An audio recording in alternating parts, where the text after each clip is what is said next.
Today's tip is to get comfortable with calcium. Calcium is the most abundant mineral in the body, and it's required for many basic functions. You're likely already familiar with its role in development and maintenance of healthy bones and teeth. I remember a lot of milk commercials focused on that as a kid. Calcium is also important for muscle contraction, and it works with magnesium in regulating our heartbeat. Calcium stimulates contraction, while magnesium supports relaxation.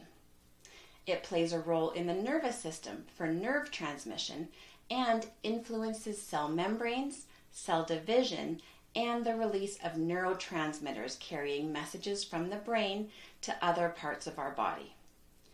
Calcium is classified as an essential nutrient because the body doesn't produce it, so it's crucial that we make sure to get adequate amounts in our diet.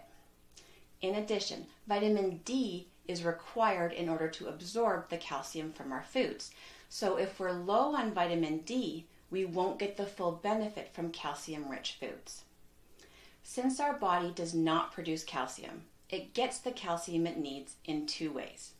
One is from foods or supplements that contain calcium, and the other is by drawing from calcium reserves in the body, our bones. If we don't eat enough calcium-containing foods, our body will remove calcium from the bones. Ideally, the calcium that is borrowed from the bones will be replaced at a later point, but this doesn't always happen, and it's a contributing factor to bone loss. The first stage of bone loss is called osteopenia, and if it's left untreated, leads to osteoporosis. So, how much calcium do we need, and where do we get it from? Well, your daily calcium requirement really depends on your age as well as a few other factors. For example, teens need more calcium than adults do. Older adults, especially postmenopausal women, need extra calcium to prevent osteoporosis because the lower levels of estrogen that accompany menopause lead to a decrease in bone mass. People with conditions such as Crohn's or celiac disease may also need extra calcium because those conditions can interfere with calcium absorption. Adults under 50 are recommended to get around 1,000 milligrams of calcium each day, while adults over 50 should aim for about 1,200 milligrams per day.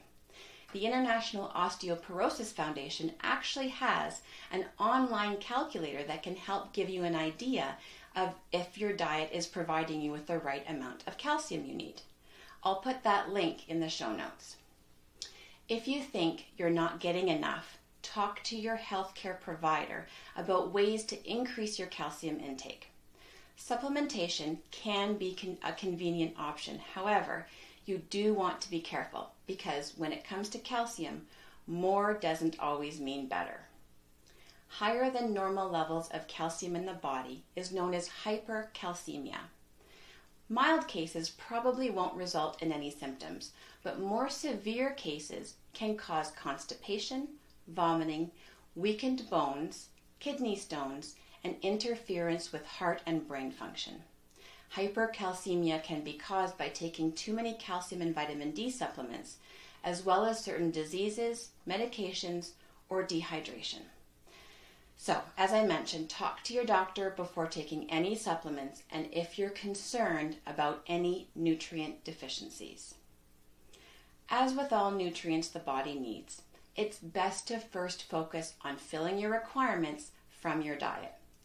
Milk and milk products are often seen as the best sources of calcium. However, if you don't like or tolerate dairy, or you're eating a vegan diet, there are many other excellent ways to get enough calcium. Non-dairy sources of calcium include leafy greens, such as broccoli, bok choy, and kale.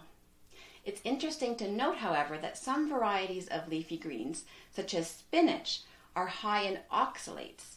Oxalates are naturally occurring compounds that bind to calcium and impair its absorption.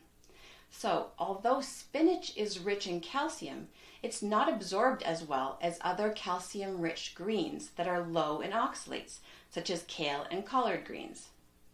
In addition to being high in protein and fiber, white beans contain 12%, and almonds have 6% of the recommended daily serving of calcium. Fish with soft edible bones like canned sardines and salmon are an excellent source, and calcium can also be found in fortified foods, including non-dairy milk, orange juice, cereals, and soy products. Check out the link in the show notes for my favorite quick and delicious calcium-rich recipe. As you can see, calcium is an important mineral that plays a key role in many aspects of health. While dairy products tend to pack the highest amounts of this mineral, plenty of other excellent sources exist. So toss some leafy greens in your next stir-fry soup or casserole and throw a few almonds on your salad or keep a stash in your desk for a quick afternoon snack. Getting comfortable with calcium will help your body function at its best. Willpower not required. Thanks so much for listening. I'd love to hear from you, so send me your tips, questions, or feedback. You can find me on Facebook and Instagram at Fired Up Fitness Coaching, or email me at willpowernotrequired@firedupfitness.ca. Thanks so much. I look forward to connecting with you.